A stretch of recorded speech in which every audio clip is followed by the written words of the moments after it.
Hey everyone, welcome to the Your Money Your Life podcast. We are sitting at episode 249 of the pod. So again, remember wherever you're listening, you like, subscribe, 5-star rate, and review this podcast. Getting my mic situated here. Make sure you do that so we can keep doing this every week. Of course, we do it every week. So do that on YouTube as well. Like, comment, subscribe. We have a lot to talk about. I don't know about you, but this seems like a crazy week. So let's dive in to some of the stuff, and we'll go over these questions later. Um, there was questions that we're going to have. Questions of the week we'll do a little differently. We'll talk different stuff here in a second. So first and foremost, let's go over what's going on in the market. So we didn't talk of that yet.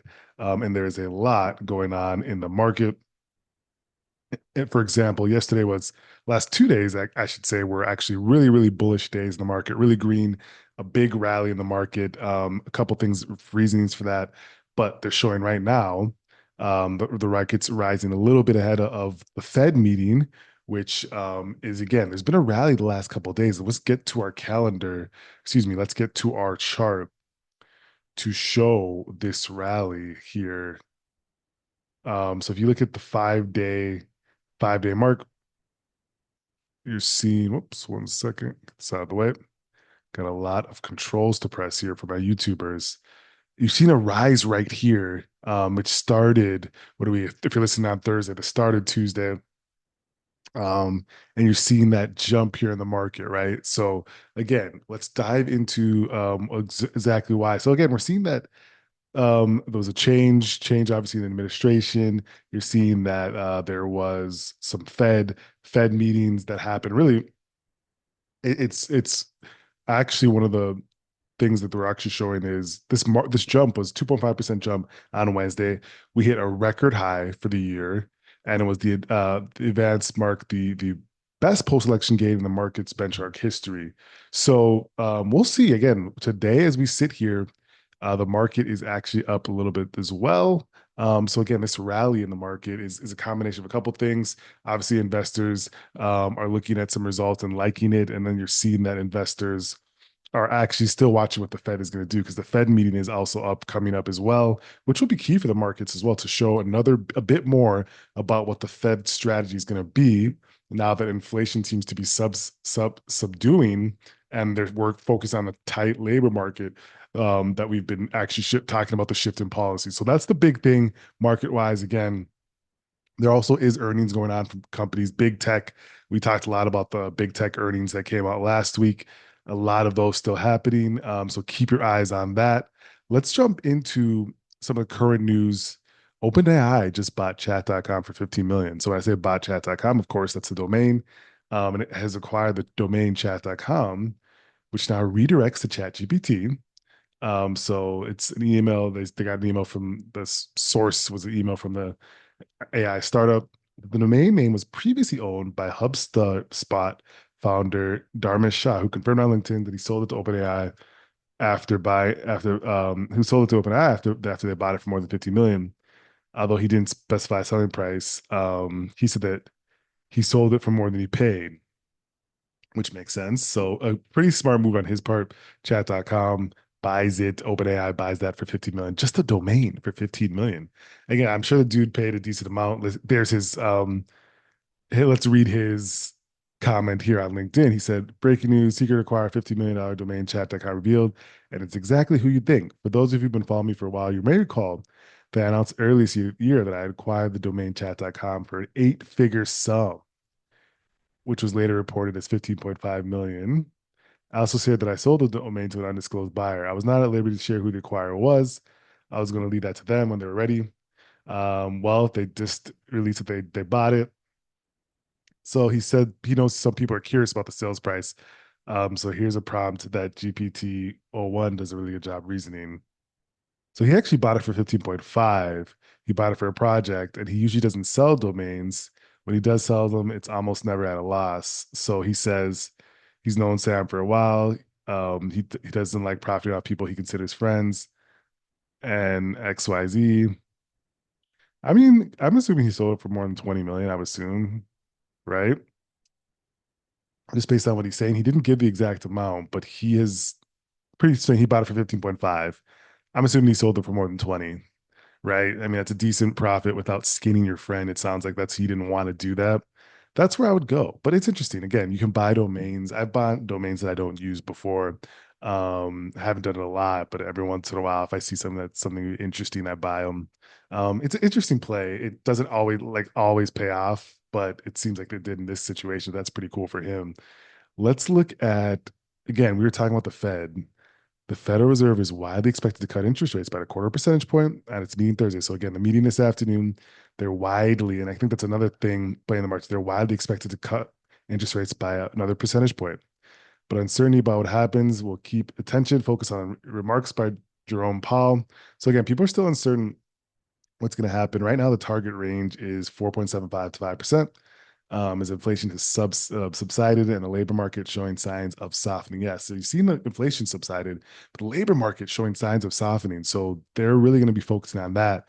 And it's going to be a big, big point of contention in the meeting about how fast and how abrupt they cut these interest rates. So we'll see about that. I thought this was an interesting story. Planet Fitness is bidding on Blink Fitness. Planet Fitness is once attempted to acquire Blink Fitness out of bankruptcy. Its initial build failed for antitrust concerns. So again, their the regulation pretty much stopped them, saying that this would be hurt consumers because they're just too big of a conglomerate. Courts show that in the final hours before UK-based Pure Gym was set to seal a 121 million purchase of Blink Fitness.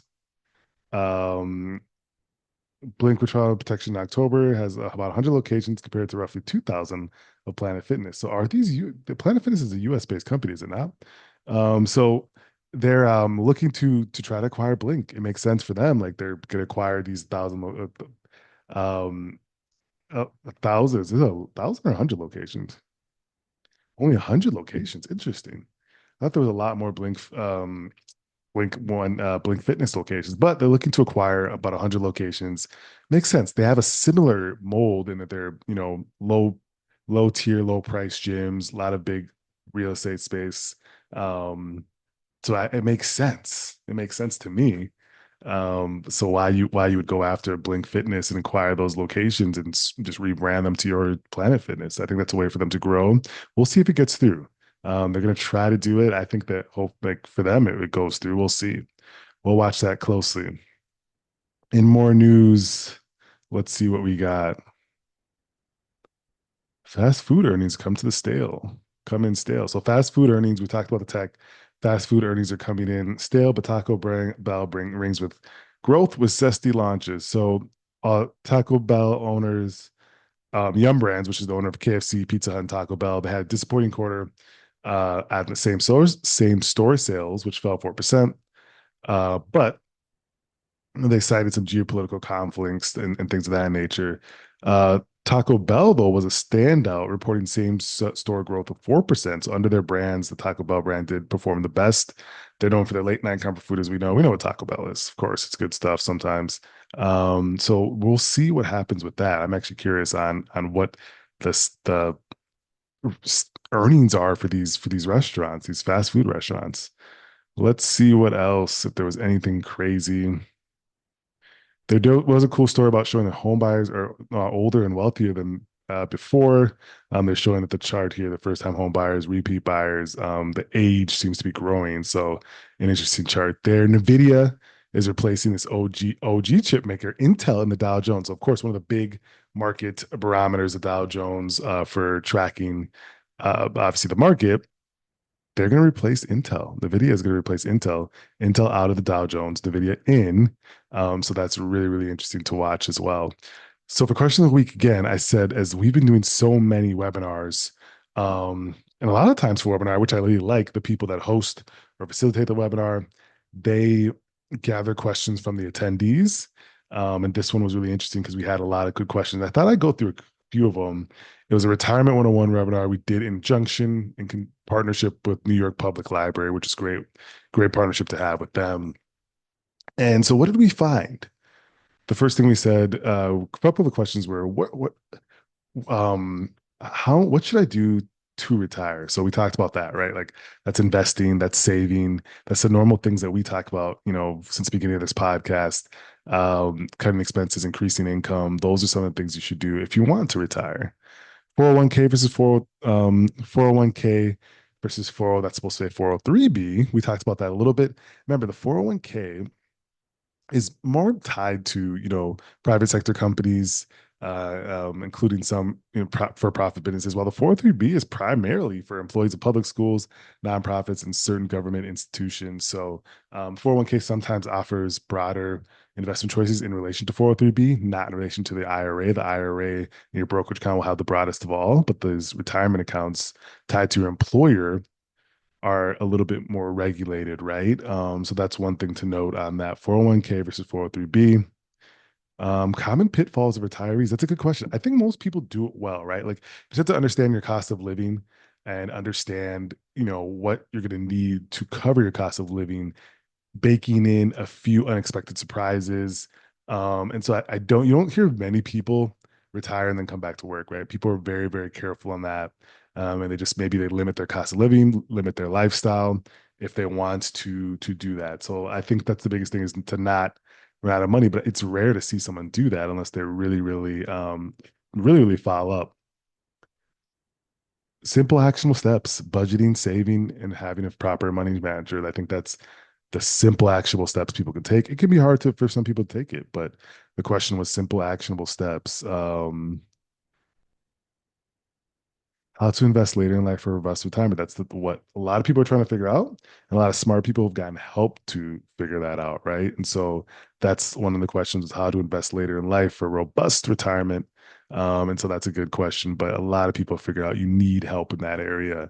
So these are really good questions. And I think they hit on the focus on retiring, and we're going to be doing more workshops, have plenty more to come, so make sure you're tuned into them, bring family and friends. Also tune into this podcast every week. We do this. I'll be on vacation next week, but we do plan to hopefully have a podcast episode out, so stay tuned as always, and we will talk to you very soon.